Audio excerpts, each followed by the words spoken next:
अब अंग्रेजी बोलना हुआ आसान। 7वां, What's your homework? What इसका संक्षिप्त रूप है। इस वाक्य का मतलब है तुम्हारा गृह कार्य क्या है। 8वां, I'm writing words and sentences from my English book. I'm writing का मतलब है मैं लिख रहा हूँ। याद रखिए दोस्तों, जिस क्रियापद के अंत में ई हो उसे ing प्रत्यय लगाते समय ई निकल जाता है और बाद में ing प्रत्यय लगाया जाता है। तो चलिए इसके कुछ उदाहरण देखते हैं। टू राइड का मतलब है घोड़ा या किसी वाहन पर बैठना या सवार होना। He is riding a bicycle। इस वाक्य का मतलब है वह साइकिल पर बैठा है। इस वाक्य में क्रियापद राइड RIDE राइड के अंत में ई लगा है। इस शब्द को ing प्रत्यय लगाते समय यह ई निकल जाता है और बाद में ing प्रत्यय लगाया जाता है। आप इस वाक्य में उसे देख सकते हैं।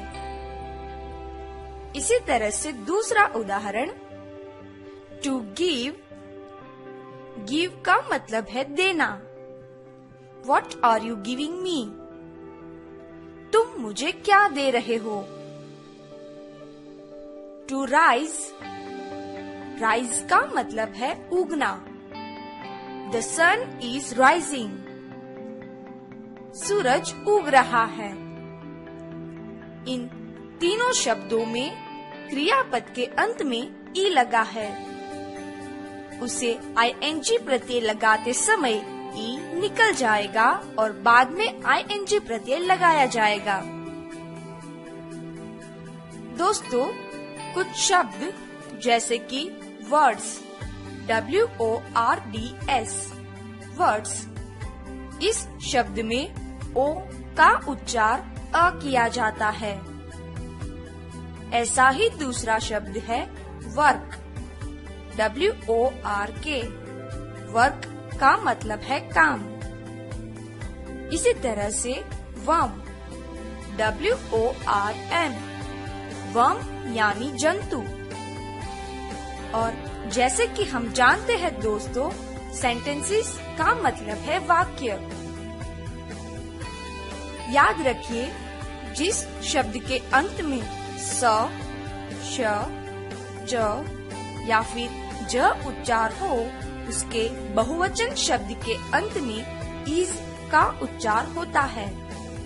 उदाहरण के तौर पर चर्च CHURCH चर्च का मतलब है गिरिजाघर और उसका बहुवचन चर्चिज CHURCHES चर्चिज का मतलब है बहुत से गिरिजाघर। इसी तरह से दूसरा उदाहरण, बेंच यानी बैठक और उसका बहुवचन बेंचीज यानी बहुत सी बैठक। रोज ROSE रोज का मतलब है गुलाब और उसका बहुवचन ROSES रोजीज यानी बहुत से गुलाब। ब्रश का मतलब है ब्रश और उसका बहुवचन ब्रशेस। इन सभी शब्दों में क्रियापद s के बदले es प्रत्यय लगता है। याद करिए दोस्तों, यह नियम हम आगे सीख चुके हैं। इसी नियम की इसके साथ तुलना करनी है। फ्रॉम का मतलब है में से, जैसे कि take the pencil from the drawer, दस्तान में से पेंसिल लो। Take the pen from the bag, थैली में से पेन लो। No Are they many?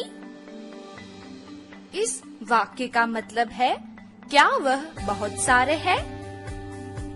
यहाँ शब्द और वाक्य की बात की गई है, इसीलिए हम कह सकते हैं क्या वह शब्द और वाक्य बहुत सारे हैं? याद रखिए दोस्तों, जिसे हम गिन सके उसके लिए many, M-A-N-Y, many शब्द का उपयोग होता है, और जो न गिन सके ऐसा हो यानी समूह दर्शाता हो उसके लिए much, M-U-C-H, much का उपयोग होता है। आइए दोस्तों, इस नियम को और अच्छे से समझने के लिए कुछ उदाहरण देखते हैं। Many boys, बहुत से लड़के। Many girls, बहुत सी लड़कियाँ। Many schools, बहुत से विद्यालय। Much water, water का मतलब है पानी। Much milk, milk यानी दूध। Much work, work का मतलब है काम। Much ink, ink यानी शाही।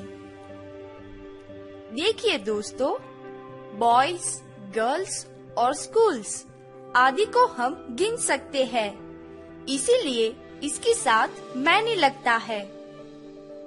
वाटर, मिल्क, इंक, वर्क आदि को हम नहीं गिन सकते, इसीलिए इसके साथ मच लगता है।